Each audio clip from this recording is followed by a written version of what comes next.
I did a video last night telling you that the Pentagon was lying and there was probably more U.S. casualties, including deaths.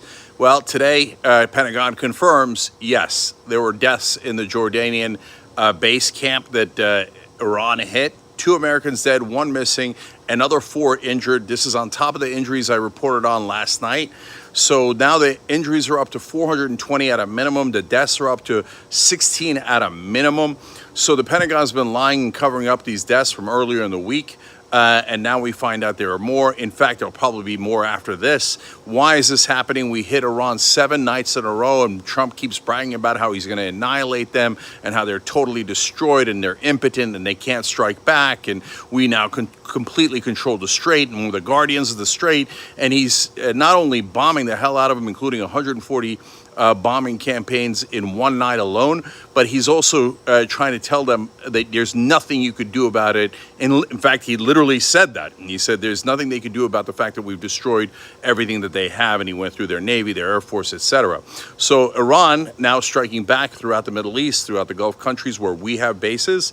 Apparently there is something they could do. Apparently they're not completely destroyed. So there's no reason for any of this. Of course, you all know Iran has already agreed to give up any kind of nuclear weapons program. They've done that a half a dozen times. They've already agreed to open up the Strait of Hormuz. We have a deal. The only people preventing the deal are, of course, the Israelis. And the Israelis want us to be further into this war, and they're getting exactly what they want, as always. And our disgusting liar media will tell you it's just a coincidence. It's a coincidence that Israel is given to 94% of Congress, and they spent $32 million defeating Tom Massey in Kentucky, and they're spending $50 million in the Michigan Senate race for Haley Stevens and against Abdul El Sayed. Oh yeah, it's just all a coincidence, and it's a coincidence that Donald Trump's top donor is the Israeli lobby, and also the top donor for Joe Biden is a coincidence. None of this is a coincidence.